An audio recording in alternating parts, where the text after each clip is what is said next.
Ladies and gentlemen, disciples, doubters, tax collectors, welcome. Wow, it feels so good to be back on Earth. Things have changed. Fewer Roman soldiers, more reality shows. Instead of crucifixions, you've got Twitter, which is basically the same thing. Let's start with the loaves and fishes. People call it a miracle. I call it ancient catering. Fed 5,000 people with 5 loaves and 2 fish. Do you know what that means? I invented the first all-you-can-eat buffet. And guess what? Nobody tipped. 5,000 people, not a single denarius in the basket. Had to pass that thing around twice. And don't get me started on the cleanup. Fish bones everywhere, crumbs in the grass. I'm like, guys, at least use a napkin. And yes, I walked on water. Honestly, not as glamorous as it sounds. Slippery. You get wet anyway. And everyone starts shouting, "Do it again," like I'm David Blaine. Then Peter tries it. Bless him. Takes 2 steps. Panics and sinks. And I'm like, Peter, buddy, you were so close. Do you know what that means? I'm the first lifeguard in history to save someone without getting wet. Try beating that Baywatch. Oh, and the waves. I don't tell you this, but I almost tripped on a fish. True story? Oh, and turning water into wine. That was just me trying to save a wedding from turning into a Yelp review. Hey, I didn't just make wine. I made good wine. First century sommelier right here. And no one remembers the groom. They just remember me as the guy who kept the party going. Pretty sure I'm the reason open bars exist. But you know what's wild?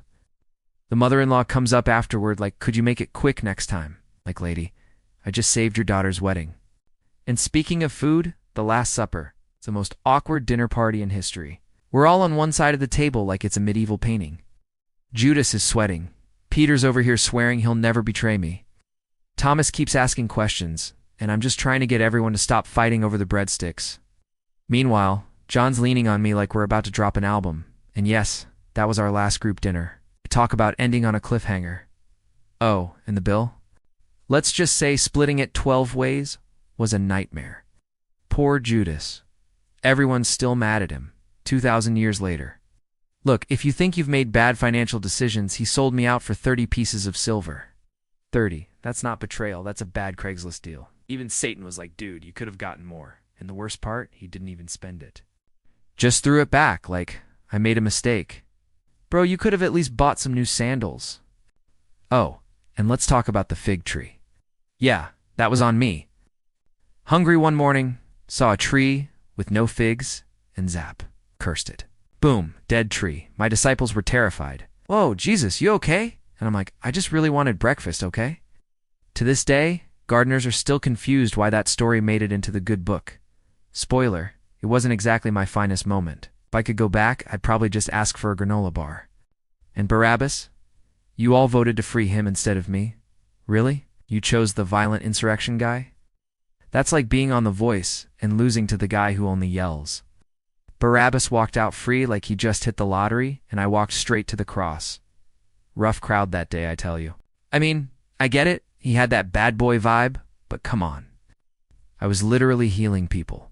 And yes, I flipped tables at the temple. People act like that was righteous anger. No, that was me having a full-on holy meltdown. Money flying everywhere, doves flapping around, disciples holding me back like, chill, Jesus. And I'm there shouting, not in my Father's house. Pretty sure that was the first recorded protest against bad church merch. Those money changers were selling overpriced I Love Jerusalem tunics. I wasn't having it. And then there's the resurrection. People act like it was the plot twist of the century. He's back. What did you think was going to happen? I literally told you 3 days earlier. Honestly, I was just trying to catch up on sleep. Imagine waking up after being dead. First thing you hear is Mary screaming, he's gone. Like, relax, Mary. I went for a walk. Don't even get me started on the tomb. Cold, cramped, zero Wi-Fi. Worst Airbnb ever. People always ask me, hey Jesus, can you still do miracles? And I'm like, sure. But now you've got Amazon Prime, Science, and Wi-Fi. I don't need to multiply bread. You've got Costco. I don't need to heal the blind. You've got LASIK. If anything, you guys need a miracle to stop scrolling TikTok at 3 a.m. That might actually take divine intervention. I mean, I could probably turn your coffee into espresso, but Starbucks already beat me to it. Let's not forget the Sermon on the Mount. I'm up there, dropping wisdom like it's a TED Talk, and half the crowd is whispering, Is this going on YouTube? Blessed are the meek, blessed are the peacemakers. And some guy in the back yells, can you make it quick? I've got a goat to shear. I'm trying to change the world, and they're worried about their livestock schedule. Still, I think I nailed that speech. It's basically the original self-help book, minus the cheesy cover and the parables. Oh man, I loved telling those stories.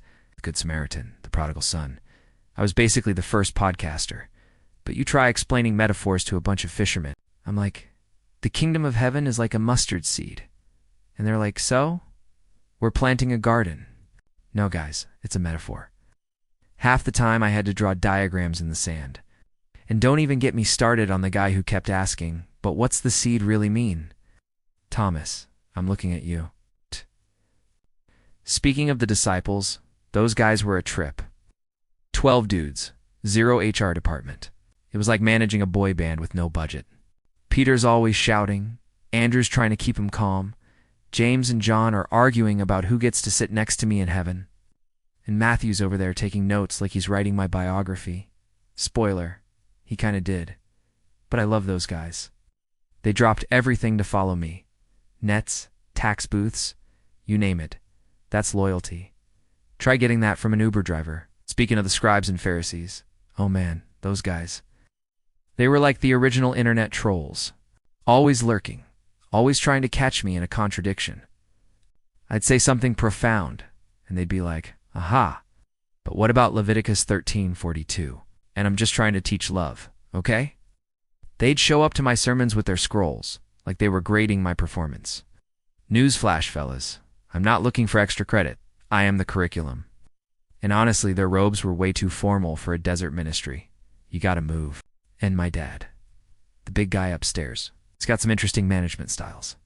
Like, I'm down here doing the whole suffering servant thing, and he's just chilling on his throne, sending angels to whisper cryptic messages. The angels, by the way, total divas. Always with the dramatic entrances, the blinding light, the fear not, like it's a big surprise. Like, guys, can you just knock? My dad? He always said, my ways are higher than your ways, which translated means, I'm not explaining this, just trust me. Classic dad move, right? And finally, the big one, the second coming. People are always asking, when's it happening, Jesus? Is it next Tuesday? Is it after the Super Bowl? Guys, I don't even know. Honestly, my father keeps that intel locked down tighter than the Ark of the Covenant. I told you, no one knows the day or the hour, and you're still making spreadsheets. You've got entire podcasts dedicated to decoding prophetic timelines based on current events. Listen, just chill out. Go love your neighbor. Be kind. And for the love of all that is holy, don't sell all your possessions and move to a mountain in anticipation, because I'm probably not showing up there, unless there's a good coffee shop.